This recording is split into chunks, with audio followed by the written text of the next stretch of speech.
Okay, at the start of the year, I thought that one day we'd be millionaires. And then, I'd say, a couple months in, we had like half the sales for that month that we did last year.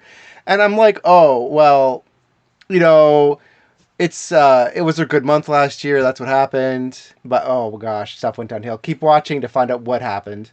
So anyways, I just want to start this video by explaining the store is closing. All sales are final. There's no exchanges. There's no refunds. You have a problem, you have to contact Belford if you're Canadian, and if you're American, Courier of America. You sure you pronounced that right? Nope, I'm not sure, but I don't care. I'll give you guys where to email in the description. Oh, and you know what else? I want to start this video off with another. I need to explain to America, we're not the same country. I get comments all the time. What about economy? Blah blah blah. What about the economy? Canada's economy sucks, and that's anybody on the political spectrum in this country will usually agree with me that the economy sucks. Even if the liberals think the economy sucks, we're a nice unified country right now.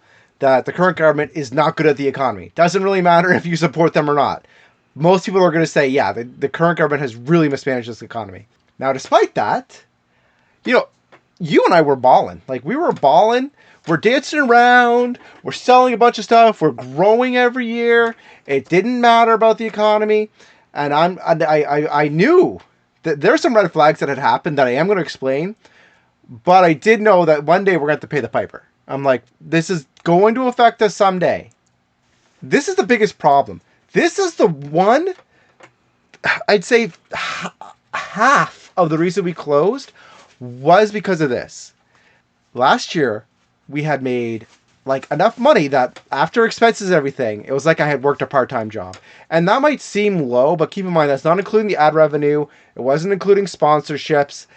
And if we had kept growing, it would have been like I worked a full-time job working this job. So it had been a couple years of work. We were going places. The channel was going places. But we did not sell that many sets. We were selling a lot of cars, like a lot of accessories, but we were not selling sets. Why is... Take a look. It's not just us either for this example, but there's... I think it's called Speedway Champions, the classic NASCAR oval set. Other Christmases we had sold out of the classic NASCAR sets. Why is this oval set still here? Like, I take a look at the starter set there, the $400 digital starter set. Why is this set still here? Like, I know people are going to say, oh, well, people who want it already got it. There needs to be new things. I don't think so. I think that when you take a look at the price of these sets, it's like they need to be gone. And that's just a huge red flag. My point is there's not as many people getting into slot cars. The first few months of the year was good. The rest of the year was half. It was like we had sold half of the previous year. So we had lost like all our progress. I chalked it up to maybe people waiting to buy the new NASCARs. Honestly, the first couple months we had the half sales, I was just like, we had good sales last year. You know what I mean? But man, we were just bleeding. So then, we've been having complaints too about customers wanting free shipping. Everybody wants free shipping. I have to tell you guys, it's just never going to happen. It is never going to happen. And I'm going to tell you why. Except now. Look, for sales and stuff, we might have a sale, but I just mean on a regular basis, it's not going to be free. The cost of shipping in Canada is crazy. Like, for me to send you guys one car is like the profit margin of the one car. Like, if I send you the car for free, it's like I make no money on the car. We have a bunch, and I get it, okay? There's some larger chains that have free shipping, but they're like warehouses and they do more than just slot cars. They're like, a bigger business. They have special deals for free ship that allow them to give free shipping. We're a small business. We could not give free shipping and make a living on this. And the other thing is basement sellers. People wanted us to be like a basement seller. And I know we're in a basement, but we're not basement sellers. Like, if I'm not going to make a living wage off this thing, like if I'm not making money on this thing, I'm not doing it. I am not, because we'll get into this point later on. No, hell, I don't care. We'll do it right now. There is no reason for me to waste my time doing a basement seller. You know what I mean? Like, if I'm not going to make money, because it takes you a lot of time to 3D print stuff, to paint stuff, It takes you a lot of time to make these videos. Like, these basement sellers don't do YouTube. And that's what really bothers me. You know what I mean? Like, we're putting a lot of time and effort. I need you guys to understand. If I'm putting all this time and effort getting career sales, and then that people are buying them from somebody else, I'm just giving other people money. Like, I'm wasting my time and effort to give someone else money. It's just not worth my time. Now, we love the new Canadian distributor. Like, Career's new Canadian distributor, love it. The issue with it was we had speed on our side. So while other Canadian stores had to wait for their shipments of the Slotcars, we were usually one of the first people in Canada to get them on the shelves. And we just lost it because now we're honestly, we weren't even one of the first ones to get it. Like, for stores, like, we were not even one of the first people to get it. Like, we were getting it not too long after they arrived. Not being able to get it, like, not being one of the first people, it was another reason it killed the business, because a lot of our regular customers stopped shopping with us because we were getting them too late. Yeah, that was a little stab in the heart.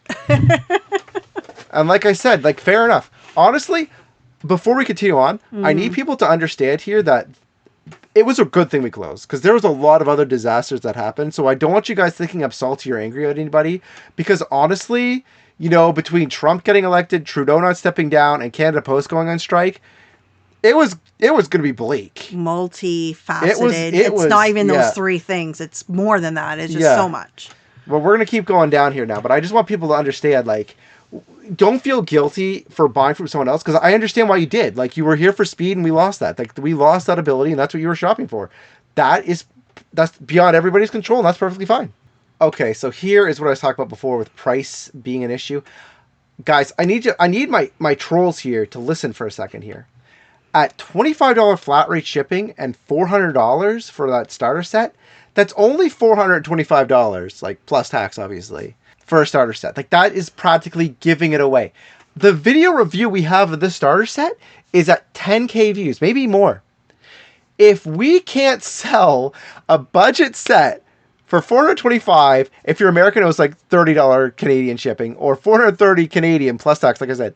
If we can't sell that on a 10K view video, if I had a video with a couple hundred, we'd sell it. Like, we'd sell a couple of those, right?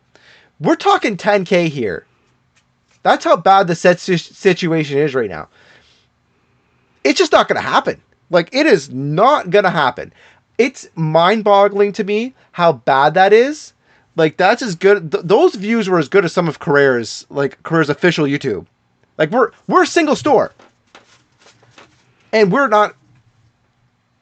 That is a huge red flag. I don't think we're the only dealers that are having trouble selling sets. Because, like I said, I've seen these sets that I was mentioning before at other stores still. That's also another red flag. Because if other stores who have the free shipping that you guys complain about that are in Canada still have stock, new people aren't buying these sets. Now, we did consider going out of business in summertime. We did. We even recorded a video on my brother's property. It was probably not a good idea to decide to do that, like, there, because we were already emotional, and then we're, like, away from home. It would have been better at home. I'm glad we stayed in business. I'm glad because, honestly, we had some stuff in cooking, and I would have been upset if we had closed down, and then I would have had, like, the what ifs. You know what I mean? Like, oh, well, what if this, what if that? I'm glad we stayed. I'm glad we did that, but yeah, that was the correct choice to stay in business. That was one thing that was correct. Now, October looked great. Actually, October was not half. October was, like, still below last October, but not by much. We were getting there. We were gaining traction. The NASCARs did help, and the start of November looked good. That was also continuing. I was like, okay. I was like, okay.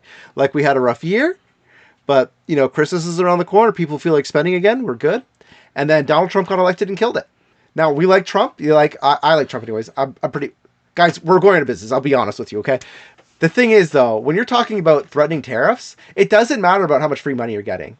Like, our government, the Canadian government, like, both governments, if the government of Ontario is going to give you free money if you work. I don't even know how that works. No, Ontario's everyone. Ontario's everyone. Federal's if you work. Trudeau is giving away free money if you work. And even with all that free money, people are just going to pay off their debt. Like, there's a lot of debt in Canada. People are, like, including us, are just like, I'm not going to splurge this money. I'm just going to keep it for myself and pay off some bills and, you know. It's really, honestly, the Trump tariff just scared the crap out of everybody here. It did. It really did. I guarantee you other retailers are also suffering from this. People are afraid to spend their money. Fair enough. That's good. But, like, we just can't take it. Like, we can't take a year of this, you know? And, oh my gosh. Trudeau staying in power this long has been a problem. It really has been. I read today, actually, despite the carbon tax, the Stephen Guilbeault, whatever the guy in charge of the carbon tax is on Trudeau's thing, it's still going to happen. So there's going to be a second carbon tax. Shipping's going up. Remember I said the free shipping isn't going to happen and people don't like the shipping prices? Expect those prices to be going up, buddy boy. And not just from us, from other retailers too. You're going to see price increases for people who do free shipping. They'll increase the other product to compensate for it because it's ridiculous. Canada Post is also on strike right now, which wasn't in at the time of this recording. I was able to put in the script, but they're also on strike. And guess what happens when Canada Post is on strike? I went to other retailers, like other online retailers for other things, not Slotcars, but other things in Canada for Canadian retailers. A lot of them aren't delivering. A lot of them are saying, oh, you have to take the most expensive shipping option. And so it makes people not shop online with us because if you think about it, you go to other online retailers, they're like, oh, other options are more expensive. It's the same thing. They don't check. Our shipping is still flat rate. Our shipping flat rate is still the same, at least at the time of the recording. So if you were worried about increased shipping prices, don't be. Yeah, we are going on with alternatives because we still want to get you guys the product. Like Amanda said, it was a multifaceted, but a lot of this stuff happened after we closed. So it was like what I was saying, where it was multifaceted. But at that point, I'm just like, whew. Your gut was telling you. My gut was telling me, right? Yeah, my gut told me the right thing because I got to tell you. The debt we have is manageable. The debt we have is like what we would have had if we had first opened. I imagine we'll be selling enough product to cover it in like probably about 3 months if the current sales continue. So like maybe less, maybe more, around that. Which might sound like a lot. It's perfectly fine, especially because we're not getting any more product. Like if we had gotten more product in, we were, and then we canceled it. Yeah, we canceled it. I was actually going to get a case of each of the NASCARs. I'm really glad I didn't. And there was somebody trying to get a deal on buying like the case of my leftover first responders, and I'm glad I didn't do that. But you would have got it if I had ordered the extra stuff, Mister. You would have got that deal, but I didn't.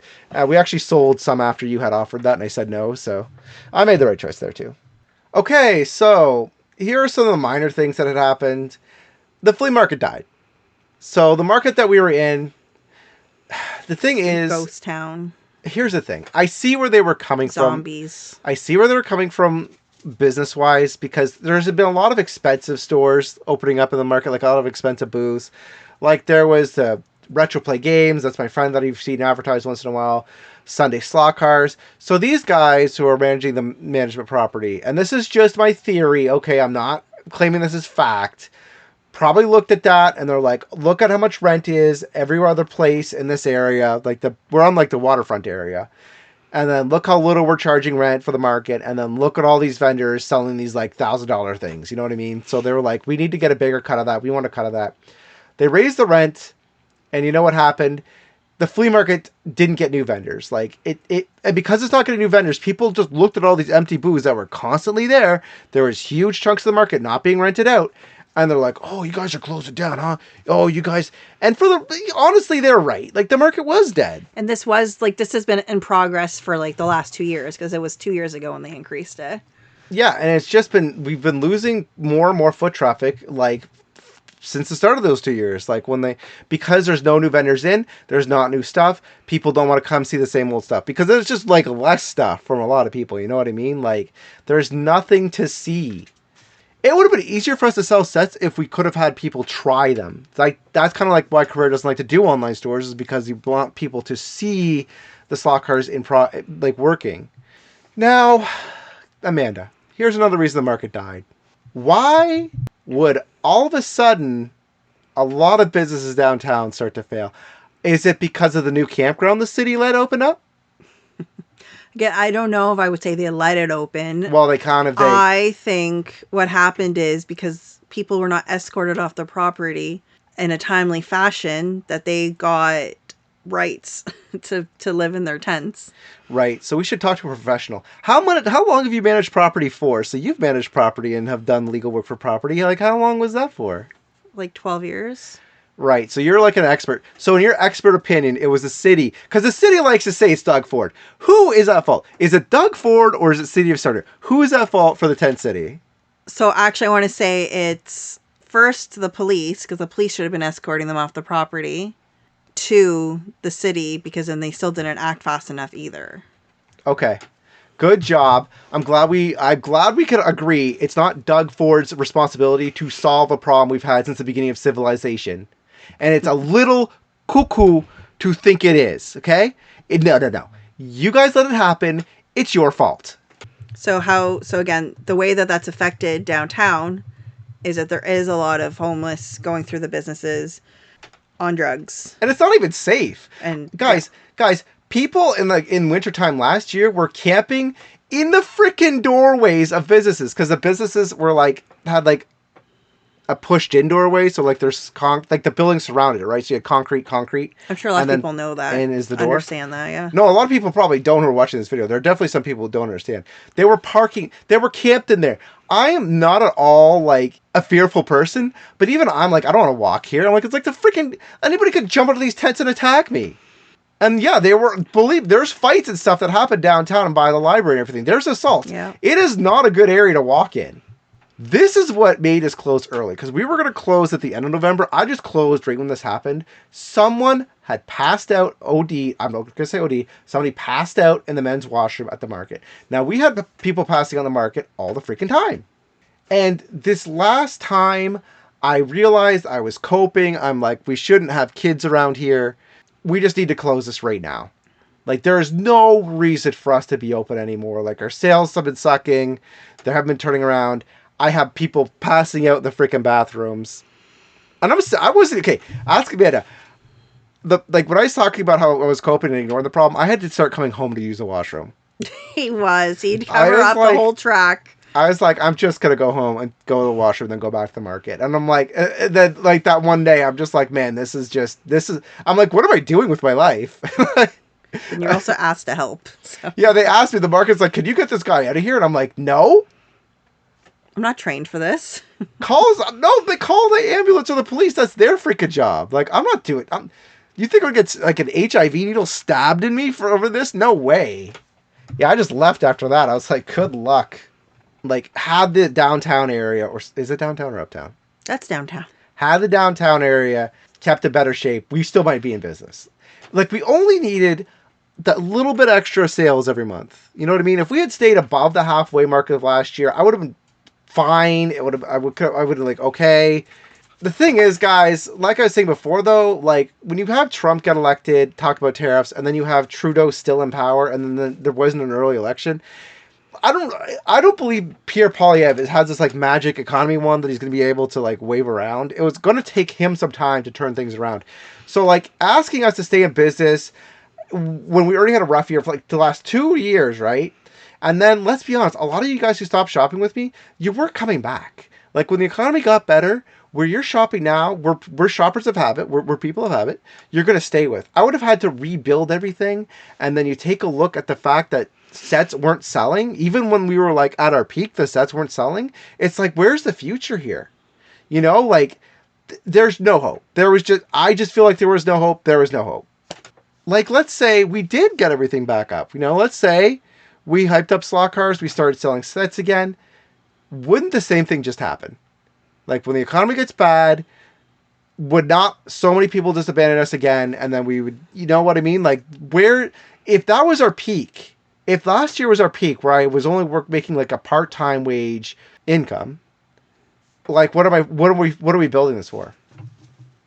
You know what I mean? It's I'm sorry, guys. This really is just for the money. The problem with us continuing to do this seriously, to make this Slotcar videos, I find a lot of people who are in the Slotcar community, they're just buying cars they would have already bought and then reviewing them. They were going to buy the stuff that they're reviewing anyway. You and I, though, and I think our viewers know this, maybe that's why you guys are such fans, is that Amanda and I are more casual.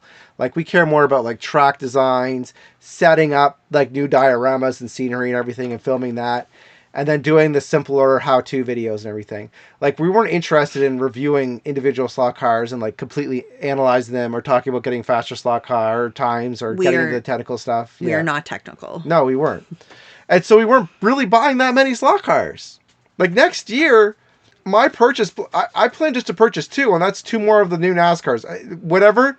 If there's 4 out, I'll try to get the 4 of them. If there's 2 out, I'll get the 2, just so we have like the 6 of them to race around.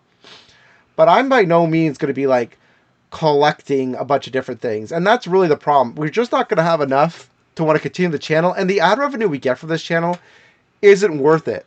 Like, the NASCAR review I did has made us like $7, and it's like 1.2k views. And if it got up to like 10k, it's probably just gonna be like 50 something. But that's the one good news for you guys. If you were into the walk and talk videos, you'll actually get those like twice a year. See, the walk and talk videos don't really take me too long to make, and they're, we need to keep the channel monetized because Daddy still needs his cheddar. I worked hard on those videos. I want to still make money on them. And I'm the kind of person, too, that if I'm only going to make like $50 a year, because like obviously we're not putting anything out, right? But we'll get like those little bits of money. I'll still do it. I'll do the bare minimum to get my $50. I want my $50. Now we made, I want to say we made a lot more than $50 in ad revenue over the years. I'm just saying it can get really low and I'll still do this. Because obviously, if we're not releasing that many videos, we're not going to get as much views. Especially because, like I said, like, let's be honest, you have to be a pretty niche audience to like the walk and talk videos. I really want to talk about the death of Carrera Go Plus because I've had some comments about that, and that is one topic I would love to post about. So you might be able to look forward to that. Okay, so there are also a couple of backlogged videos. So what happened was I had shots of videos, recorded them, edited them, and there was like some blurry shots. Those really aren't going to take me too long to do. So we have 2 more Slotcar review videos coming up, hopefully soon. I hope I'm not lazy. I just want to get those over with, get those shot and posted. The final thing here is making the Slotcar videos was fulfilling when I was getting paid, but this isn't really my passion. I know a lot of people, and I'm going to hurt some people saying this. I've had a lot of people over the years say, oh, slot cars are your passion. The business was my passion. I liked making slot car videos because it was part of the business. But there's other videos I'd rather make. Like, I'd rather get a job and then just make, casual videos. Maybe the videos I'm not going to make money on, but just casual videos that I want to talk about instead of trying to go on with slot cars. Because, here's another thing. The bigger slot car channels really themselves haven't been growing. It's a big problem. It's a really big problem when I'm taking a look at some of these other guys. Because if you're not growing, you're dying. Sunday slot cars, if you take a look at our channel, it might look like we were dying too. That wasn't really the case. In terms of our YouTube, I actually thought that we were growing because we had pruned it. We pruned it. I was like, okay, the review videos are the evergreens. The how-tos are the evergreens. That's what we're going to do. If you take a look at our set review videos, we're getting like much more views on them and we're getting good traction. But those are just videos. But it's hard I know, but that's the thing. We were growing, but it's not going to grow us to where I want us to be, where I need this channel to be to make enough money. The other thing is, for me to do a review on those sets, I need to have the cars. And I don't want to buy the cars. Like, I did the review of the NASCAR, right? Because we had... So here's the thing. When I did that triple car set review, we had one of the cars. That's why I shot the review and I didn't show the other 2 cars, because I wasn't interested in the other 2 cars. So for Retro Race, I was like, oh, we have the Lancia that comes in the set, so we'll just bring out the Lancia. For the NASCAR set, I had both cars. Like, I wanted both cars, so I bought both cars. So I was able to show both cars. And that's, that's how we review the Lancia set. The NASCAR set. So that's the problem, is we just don't... We're not going to buy the parts needed to do the review, so we can't really... And for me to review the sets without the box is kind of stupid. Like, I don't like to watch videos on the internet where they just show screenshots and talk over top of it. I like to see people touch and interact and show the box and in the car and zoom in on the cars and everything. So it just wasn't going to lend itself for this. And again, it's not even worth it for me to get a sponsor. Like, if someone's like, oh, I'll send you the cars if you want to review the set, I'm just not interested. I just do not care. If you send me the cars and I work the amount of time it takes you to put into a Slotcar set review, and I'm only gonna make $50 out of it, I was better off with the job. Like I was saying before, I'm better off just working, especially with the minimum wage in Ontario. Like, you know what I mean? Like, very sad. This is the last time you guys are gonna see this set. If we ever, I don't even think we're gonna do this again. But no, you're probably not going to see this channel again. Like I said, you'll see some quick walk and talk videos, but don't expect anything. If this is fine with you, go ahead and subscribe. But yeah, this is Sunday Slot Cars for the last serious time. See you later. Bye.